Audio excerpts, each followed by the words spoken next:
Je m'appelle Victoria Dorsch, je suis illustratrice. Je fais des livres, des affiches, un peu d'auto-édition. Je touche un peu à tout. Ce qui me plaît le plus dans mon métier, c'est la liberté. La liberté de choisir mes propres contraintes. Ça demande beaucoup d'autodiscipline, mais je ne vais pas me plaindre de passer mes journées à dessiner. Je peins beaucoup, mais je ne dessine pas très bien. Ce qui fait que j'ai une approche plus sensuelle que technique. Je suis animée par tous les arts folkloriques et les arts religieux. J'ai lu énormément de bandes dessinées et inconsciemment ancré leur code. J'aime bien parler de réalisme magique quand je parle de mon travail. J'essaie toujours de créer un monde onirique avec un léger décalage pour surprendre le lecteur. Je pense que mon travail est assez joyeux et doux et j'essaye toujours de rester dans le jeu.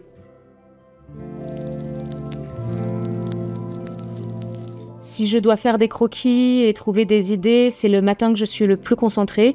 La veille, j'ai déjà minutieusement organisé ma journée du lendemain. Le soir, je nettoie des scans, je prépare mes envois Etsy et je réponds aux mails. J'ai des horaires très classiques, un peu comme une employée de bureau. En 2012, j'ai souhaité intégrer une filière qui donne plus de place au dessin et à l'expression personnelle. J'ai rejoint le cycle d'illustration à Condé, à Paris. Outre le fait de rencontrer des gens avec les mêmes appétences, je pense que l'école aide vraiment à développer son goût personnel.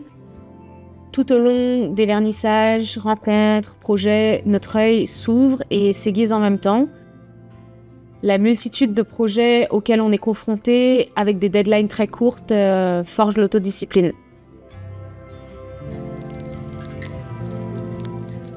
En 2016, après l'obtention de mon master, j'ai créé avec des amis de ma classe le collectif Jaune Cochon.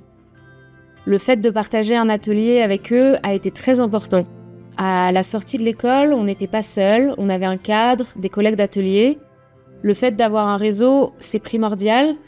Et quand je parle de réseau, je parle pas d'être calculateur, mais juste de se faire des amis pour s'entraider. Le collectif en lui-même n'existe plus depuis longtemps, mais on est toujours très proches.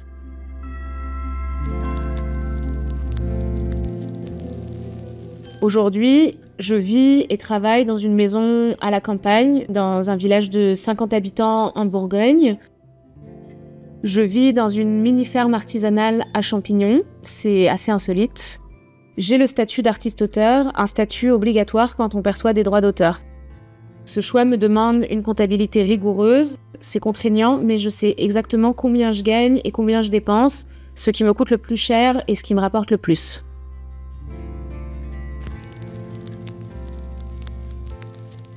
En 2018, j'ai dessiné un tarot de Marseille qui s'est plutôt bien vendu. Puis, en 2021, j'ai créé avec des amis herboristes un oracle des plantes qui a aussi eu du succès.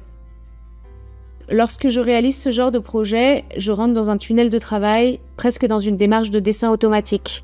Quand on a 30 ou 50 cartes à dessiner, on n'a pas le temps de tergiverser. On est sûr qu'avec ce nombre, des choses intéressantes sortiront. Et à la fin, on a un objet, ce qui est plutôt gratifiant.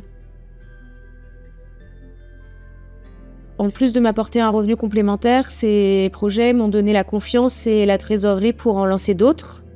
Sur cette lancée, j'ai imaginé des nouveaux projets d'objets avec d'autres artisans.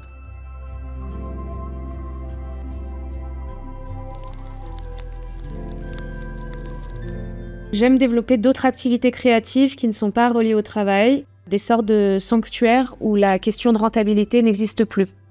Je fabrique des piñatas en papier mâché, des bijoux. Dans le cadre d'une résidence, récemment, j'ai construit un temple pour les poules dans un château de cirque. Un projet personnel peut donner 1000 fois plus de résultats que n'importe quel travail de commande. Lorsqu'on crée pour soi et avec le cœur, les gens le ressentent. À l'étudiante que j'ai été, je conseillerais de ne pas sécher les cours de graphisme et aussi de prendre des cours de comptabilité. Sinon, je suis persuadée que la créativité est un muscle. Plus on dessine, mieux on dessine. Il faut toujours essayer de trouver du plaisir et du jeu parce que cela se ressentira forcément.